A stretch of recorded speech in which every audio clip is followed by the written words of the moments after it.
शांति। देह सहित देह के सब संबंध छोड़ एक बाप को याद करना है। बाबा कहते मध्याजी भव मन मना भव, मन ही मन एक बाप को याद करना है, क्योंकि हम अब भुला ही रहे थे ना। हे पतित पावन आओ हमें पावन बनाओ। अभी बाबा आए हैं। शिव की बारात का गायन है ना, वो क्यों गायन है? क्योंकि बाबा खुद आते हैं हम आत्माओं को लेके जाने। कहाँ पे? मूल वतन में। मूल वतन में ही सभी आत्माओं का मनारा लगता है ना, छत्ता लगता है ना। तो पवित्र बनने के लिए बाबा को याद करना है। बाबा कहते सत्यता की शक्ति को अपनाना है। आज बाबा ने पूरा बताया है कि कैसे कुछ बच्चे तो पुरुषार्थ कर 99% हो जाते हैं, तो कुछ 10% मार्क्स लेते हैं। तो ये अपने ऊपर है, हम कितना पुरुषार्थ कर रहे हैं। बाबा कहते मनमत नहीं चलानी है, कभी संशय में नहीं आना है, मनमत नहीं चलानी है।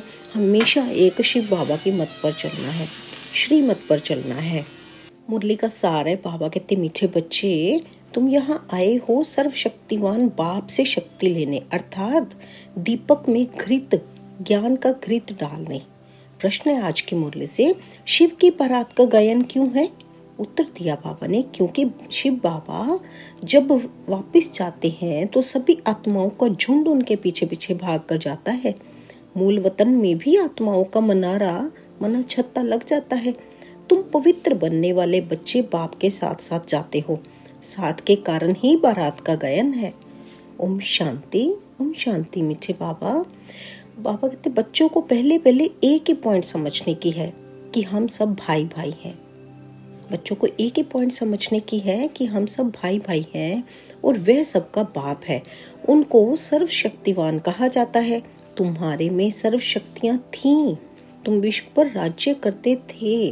भारत में ही इन देवी देवताओं का राज्य था, गोया तुम बच्चों का राज्य था।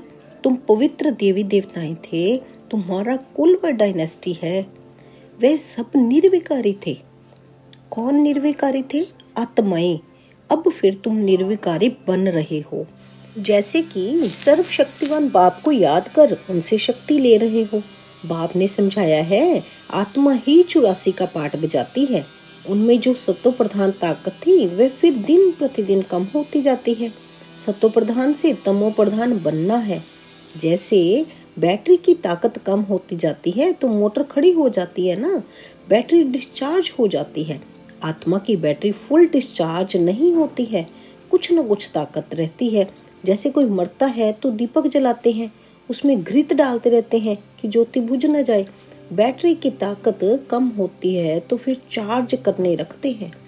अभी तुम बच्चे समझते हो तुम्हारी आत्मा सर्वशक्तिवान थी, अब फिर तुम सर्वशक्तिवान बाप से अपना बुद्धि योग लगाते हो तो बाबा की शक्ति हमारे में आ जाए। क्योंकि शक्ति कम हो गई है ना, तो थोड़ी जरूर होती है ना। एकदम खत्म हो जाए तो फिर शरीर ही ना रहे। आत्मा बाप को याद करते करते बिल्कुल प्योर हो जाती है। सतयुग में तुम्हारी बैटरी फुल चार्ज होती है, फिर थोड़ी थोड़ी कम होती जाती है। त्रेता तक मीटर कम होता है, जिसको कला कहा जाता है। फिर कहेंगे आत्मा जो सत्तो प्रधान थी वह सत्तो बनी, ताकत कम हो जाती है, कलाएं कम हो जाती है ना। पहले 16 कला, फिर 14 कला, फिर धीरे धीरे उतरते अब 9 कला। तुम समझते हो हम मनुष्य से देवता बन जाते हैं सतयुग में। अब बाप कहते हैं मुझे याद करो तो तुम तमो प्रधान से सत्तो प्रधान बन जाएंगे।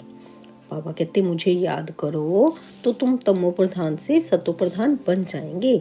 अभी तुम तमो प्रधान बन गए हो तो ताकत का दिवाला निकल गया है।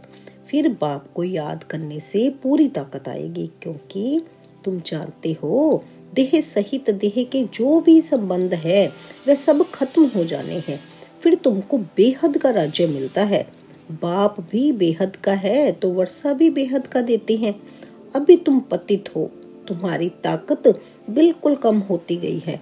हे बच्चों, अब तुम मुझे याद करो, मैं ऑल माइटी हूँ। मेरे द्वारा ऑल माइटी राज्य मिलता है। सतयुग में देवी देवता सारे विश्व के मालिक थे, पवित्र थे, दैवी गुणवान थे। अभी वह दैविक गुण नहीं है। सबकी बैटरी पूरी डिस्चार्ज होने लगी है। फिर अब बैटरी भरती है। बाबा की याद से बैटरी भरती है ना। सिवाय परम पिता परमात्मा के साथ योग लगाने से बैटरी चार्ज नहीं हो सकती।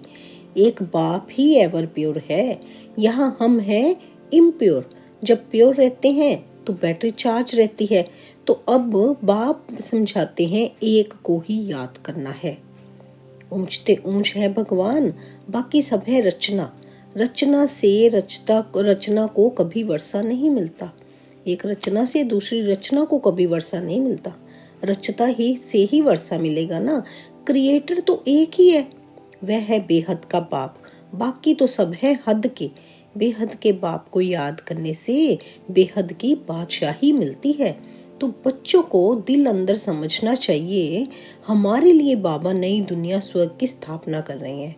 ड्रामा प्लान अनुसार स्वर्ग की स्थापना हो रही है। तुम बच्चे जानते हो सतयुग आने वाला है। सतयुग में होता ही है सदा सुख। वे कैसे मिलता है? बाप बैठ समझाते हैं, माँ मेकम याद करो, मुझ एक को याद करो। मैं एवर प्योर हूँ। मैं कभी मनुष्य तन नहीं लेता हूँ, न दैवी तन न मनुष्य तन लेता हूँ। अर्थात मैं जन्म मरण में नहीं आता हूँ। बाबा क्लियर कर रहे हैं, मैं किसी भी जन्म मरण में नहीं आता हूँ। मैं एवर प्योर हूँ। सिर्फ तुम बच्चों को स्वर्ग की बादशाही देने के लिए जब ये मन ब्रह्मा बाबा 60 वर्ष की वानप्रस्थ अवस्था में होते हैं, तब इनके तन में आता हूँ। यही पूरा सतो प्रधान से तमो प्रधान बना है। इन्होंने 84 जन्म लिए हैं ना। नंबर 1 ऊंचते ऊंच भगवान, फिर है सूक्ष्म वतन निवासी ब्रह्मा विष्णु शंकर, जिसका साक्षात्कार होता है। सूक्ष्म वतन बीच का है ना, जहाँ शरीर नहीं हो सकते। सूक्ष्म शरीर सिर्फ दिव्य दृष्टि से देखा जा सकता है। मनुष्य सृष्टि तो यहाँ है, बाकी वे तो सिर्फ साक्षात्कार के लिए फरिश्ते हैं। तुम बच्चे भी अंत में जब बिल्कुल पवित्र हो जाते हो तो तुम्हारा भी साक्षात्कार होता है। ऐसे फरिश्ते बन फिर सतयुग में यहाँ ही आकर स्वर्ग के मालिक बनेंगे। ये ब्रह्मा कोई विष्णु की कोई याद नहीं करते हैं, ये भी शिव बाबा को याद करते हैं और ये विष्णु बनते हैं। तो ये समझना चाहिए ना, इन्होंने राज्य कैसे पाया। लड़ाई आदि तो कुछ भी होती नहीं। देवताएं हिंसा कैसे करेंगे? अगर देवताएं भी हिंसा करेंगे तो सोच के देखिए मनुष्य और देवताओं में क्या फर्क रह गया। इसलिए बाबा क्लियर कर रहे हैं, देवताएं हिंसा नहीं करते। अभी तुम बच्चे बाप को याद करके राजाई लेते हो। कोई माने ना माने, गीता में भी है, हे बच्चों देह सहित देह के सब धर्म छोड़ माँ में कम याद करो। उनको तो देह है नहीं जो ममत्व रखे। कहते हैं मैं थोड़े समय के लिए इनके शरीर का लोन लेता हूँ, नहीं तो मैं नॉलेज कैसे दूं?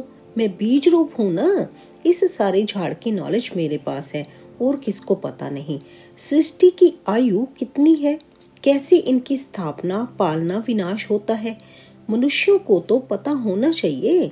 मनुष्य ही पढ़ते हैं, जानवर तो नहीं पढ़ेंगे ना। वे पढ़ते हैं हद की पढ़ाई। बाप तुमको बेहद की पढ़ाई पढ़ाते हैं, जिससे तुमको बेहद का मालिक बनाते हैं। तो ये समझाना चाहिए कि भगवान किसी मनुष्य को अथवा देहधारी को नहीं कहा जाता। ब्रह्मा विष्णु शंकर को भी सूक्ष्म देह है ना, इन्हों का नाम ही अलग है। इनको भगवान नहीं कहा जाता। ये शरीर तो इस दादा की आत्मा का तख्त था। अकाल तख्त है ना, अभी ये अकाल मूर्त बाप का तख्त है। अमृतसर में भी एक अकाल तख्त है ना, बड़े बड़े जो होते हैं वहां अकाल तख्त पर जाकर बैठते हैं। अभी बाप समझाते हैं ये सब अकाल आत्माओं के तख्त हैं। आत्मा अकाल है जिसको काल खा ना सके। आत्मा अकाल है जिसको काल खा ना सके। बाकी तख्त तो बदलते रहते हैं। माना तख्त में ना शरीर, बाकी शरीर तो बदलते रहते हैं। आत्मा अकाल है जिसको काल खा नहीं सकता। अकाल मूर्त आत्मा इस तख्त पर बैठती है। पहले छोटा तख्त होता है, फिर बड़ा हो जाता है। आत्मा एक शरीर छोड़ दूसरा लेती है। आत्मा अकाल है, बाकी उनमें अच्छे व बुरे संस्कार होते हैं। तब तो कहा जाता है ना, कर्मों का ये फल है। आत्मा कभी विनाश नहीं होती है। आत्मा का बाप है एक। ये तो समझना चाहिए ना। ये बाबा कोई शास्त्रों की बात सुनाते हैं क्या? शास्त्र आदि पढ़ने से वापिस तो कोई जा नहीं सकते। पिछाड़ी में सब जाएंगे, जैसे टिड्डियों का अथवा मधुमक्खियों का झुंड जाता है ना। मधुमक्खियों की भी क्वीन होती है, उनके पिछाड़ी सब जाते हैं। बाप भी जाएंगे तो उनके पिछाड़ी सब आत्माएं जाएंगी। वहां मूल वतन में जैसे सब आत्माओं का मनारा मना छत्ता है, वहां यहाँ फिर है मनुष्यों का झुंड। जैसे मूल वतन में सब आत्माओं का मनारा है ना, वैसे यहाँ पर भी है मनुष्यों का झुंड। तो ये झुंड भी एक दिन भागना है। कब भागना है? जब बाप आकर सब आत्माओं को ले जाते हैं। शिव की बारात कहा जाता है ना, शिव की बारात है तो पीछे पीछे सभी गए। तो उसका मतलब क्या है? बाबा ने आज उस पॉइंट को पूरा क्लियर किया है। बच्चे कहो अथवा सजनिया कहो, जो पीछे पीछे हम जाएंगे तो हमें बच्चे कहो या बाबा की सजनिया कहो, शिव बाबा की। बाप आकर बच्चों को पढ़ाकर याद की यात्रा सिखलाते हैं।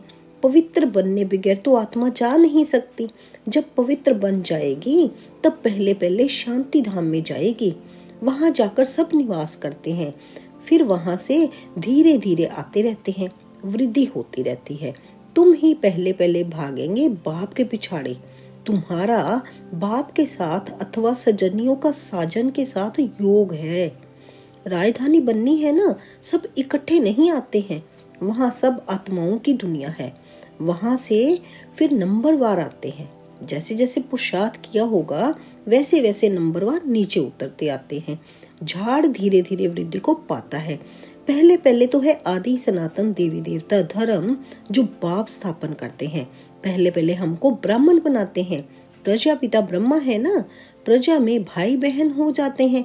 ब्रह्म कुमार और कुमारियां ढेर हैं, जरूर निश्चय बुद्धि होंगे, तब तो इतने ढेर हुए हैं। ब्राह्मण कितने होंगे, कच्चे व पक्के। कोई तो 99 मार्क्स लेते हैं, कोई 10 मार्क्स लेते हैं। गोया कच्चे ठहरे ना।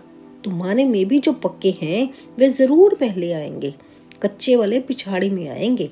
जो पक्के होंगे वो पहले आएंगे, जो कच्चे वाले होंगे वो पिछाड़ी में आएंगे। ये पाठधारी की दुनिया है जो फिरती रहती है। सतयुग त्रेता ये पुरुषोत्तम संगम युग है। सतयुग त्रेता द्वापर कलयुग, अब ये पुरुषोत्तम संगम युग है। ये अभी बाप ने बताया है। पहले तो हम उल्टा ही समझते आए कि कल्प की आयु लाखों वर्ष है। अभी बाप ने बताया है ये तो पूरा 5000 वर्ष का चक्र है। आधा कल्प है राम का राज्य, आधा कल्प है रावण का राज्य। लाखों वर्ष का कल्प होता है तो आधा आधा भी हो न सके। लाखों वर्ष का होता तो आधा आधा भी ना हो सके। दुख और सुख की ये दुनिया बनी हुई है।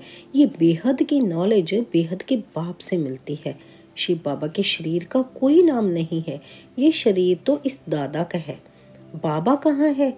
बाबा ने थोड़े समय के लिए लोन लिया है। शिव बाबा ने थोड़े समय के लिए लोन लिया है। बाबा कहते हैं हमको मुख तो चाहिए ना। शिव बाबा कहते हैं मुझे मुख तो चाहिए ना। यहाँ भी गौ मुख बनाया हुआ है। पहाड़ी से पानी तो जहां तहां आता है, यहाँ फिर गौ का मुख बना दिया है, उससे पानी आता है। उनको गंगा जल समझ लेते हैं। अब गंगा फिर कहाँ से आई? ये है सब झूठ। झूठी काया, झूठी माया, झूठा सब संसार। भारत जब स्वर्ग था तो सचखंड कहा जाता है। फिर भारत ही पुराना बनता है तो झूठ खंड कहा जाता है।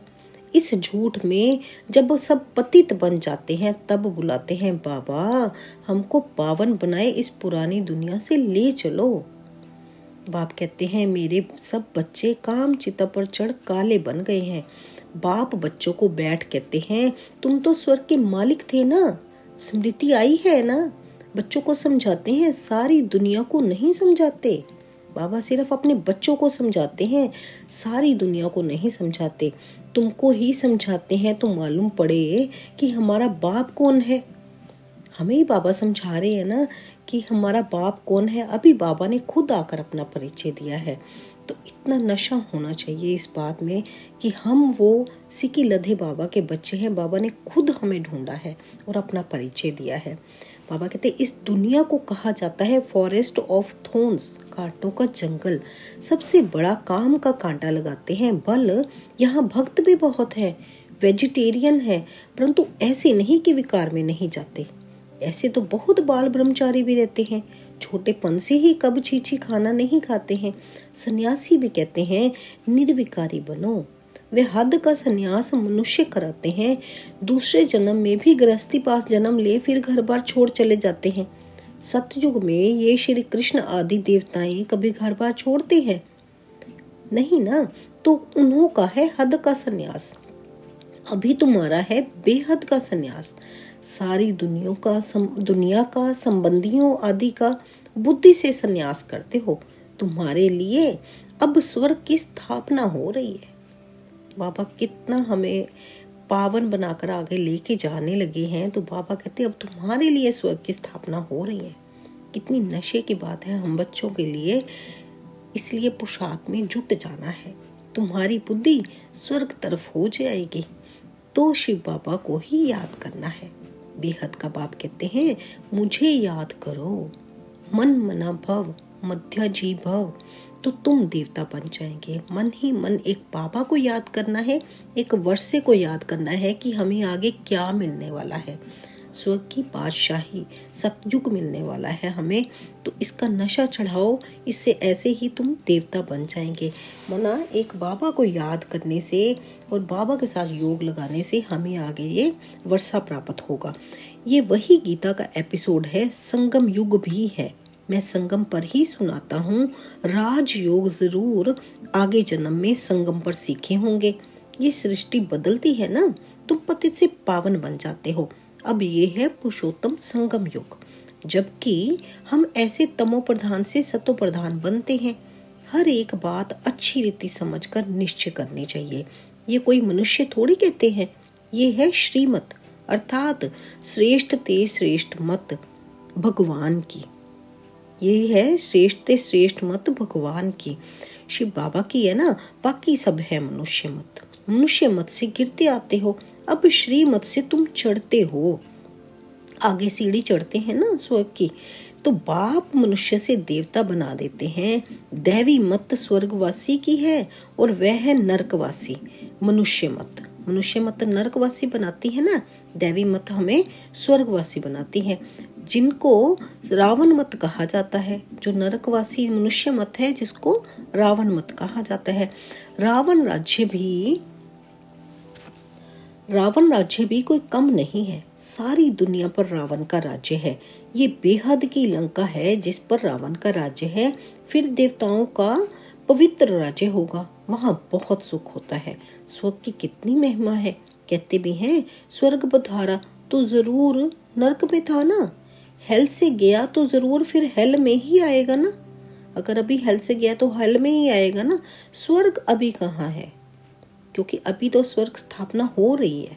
इसलिए बाबा पूछ रहे हैं अभी स्वर्ग कहाँ है, अभी तो नहीं है ना। ये बातें कोई शास्त्रों में नहीं है। जो अभी फिर गया तो अभी दोबारा तो हेल में ही आएगा ना, अभी स्वर्ग में वो नहीं पहुंचेगा। स्वर्ग अभी कहाँ है, ये बातें कोई शास्त्रों में नहीं है। अभी बाप तुम्हें सारी नॉलेज देते हैं। बैटरी भरती है, माया फिर लिंक तोड़ देती है, इसलिए माया से अपने आप को बचाना है। अच्छा, मीठे मीठे सिक्के लदे बच्चों प्रति माता पिता बाप दादा के याद प्यार और गुड मॉर्निंग। रूहानी बाप की रूहानी बच्चों को नमस्ते। हम सब रूहानी बच्चों की रूहानी माता पिता बाप दादा को गुड मॉर्निंग, नमस्ते, ओम शांति। शुक्रिया मेरे बाबा, शुक्रिया। धारणा के लिए सार है, मन वचन कर्म से पवित्र बन आत्मा रूपी बैटरी को चार्ज करना है। पक्का ब्राह्मण बनना है। मन मत व मनुष्य मत छोड़ एक बाप के श्रीमत पर चलकर स्वयं को श्रेष्ठ बनाना है। सतो प्रधान बन बाप के साथ उड़कर जाना है। सतो प्रधान बन बाप के साथ उड़कर जाना है। वरदान है आज की मुरली में हम बच्चों के प्रति, सत्यता की शक्ति द्वारा प्रकृति व विश्व को सतो प्रधान बनाने वाले मास्टर विधि विधाता भव। सत्यता की शक्ति द्वारा प्रकृति व विश्व को सतो प्रधान बनाने वाले मास्टर विधि विधाता भव। जब आप बच्चे सत्यता की शक्ति को धारण कर मास्टर विधि विधाता बनते हो तो प्रकृति सतो प्रधान बन जाती है, युग सतयुग बन जाता है, सर्व आत्माएं सदगति की तकदीर बना लेती हैं। आपकी सत्यता पारस के समान है, जैसे पारस लोहे को पारस बना देता है, जैसे टच करो तो सोना बन जाता है ना, ऐसे सत्यता की शक्ति आत्मा को, प्रकृति को, समय को, सर्व सामग्री को, सर्व संबंधों को, संस्कारों को, आहार व्यवहार को, सबको सतो प्रधान बना देती है। स्लोगन है आज की मुरली में, योगी आत्माएं वह है जिन्हें प्रकृति की हलचल भी आकर्षित न करे। योगी आत्माएं वह है जो जिन्हें प्रकृति की हलचल भी आकर्षित न करे। अव्यक्त इशारे आज की मुरली में, इस अव्यक्ति मास में बंधन मुक्त रह जीवन मुक्त स्थिति का अनुभव करो। स्वदर्शन चक्रधारी सो छत्रधारी बनो, तो देह की स्मृति के अनेक व्यर्थ संकल्पों के चक्र से, लौकिक और अलौकिक संबंधों के चक्र से, अपने अनेक जन्मों के स्वभाव और संस्कारों के चक्र से और प्रकृति के अनेक प्रकार के आकर्षण के चक्र से जब मुक्त हो जाएंगे, तब अन्य आत्माओं को भी बाप से प्राप्त हुई शक्तियों द्वारा अनेक चक्रों से सहज ही छुड़ाकर जीवन मुक्त बना सकेंगे। इसलिए अपने ऊपर ध्यान देना है, क्या मैं स्वदर्शन चक्रधारी बना हूँ? देह की स्मृति में उसमें अनेक जो व्यर्थ संकल्प हैं उनसे मुक्त हुआ हूँ, तो मैं बाबा की याद में रहता हूँ। लौकिक और अलौकिक जो संबंधों के चक्र हैं उनसे मुक्त हुआ हूँ। इसलिए बाबा कहते पहले अपने ऊपर ध्यान देना है, पुरुषार्थ में लग जाना है, क्योंकि शिव की बारात गाई हुई है, बाबा के साथ जाना है, तो हमने अपनी डिसाइड करनी है कि हमारी यात्रा वो कैसी हो। बाबा के साथ हमने जाना है या फिर धक्के खाते जाना है, तो सारा मदार पुरुषार्थ पर है। जितना हम अपने आप को पुरुषार्थ करेंगे, बाबा की याद करेंगे, बाबा के साथ योग लगाएंगे, उतना हम आगे पुण्य को प्राप्त करेंगे और बाबा के साथ आगे जाएंगे, शांति धाम में जाएंगे। फिर धीरे धीरे जैसे जैसे बाबा की आगे डायरेक्शन होगी, फिर आगे सतयुग में आएंगे। अच्छा जी, शुक्रिया मेरे बाबा। ओम शांति, ओम शांति।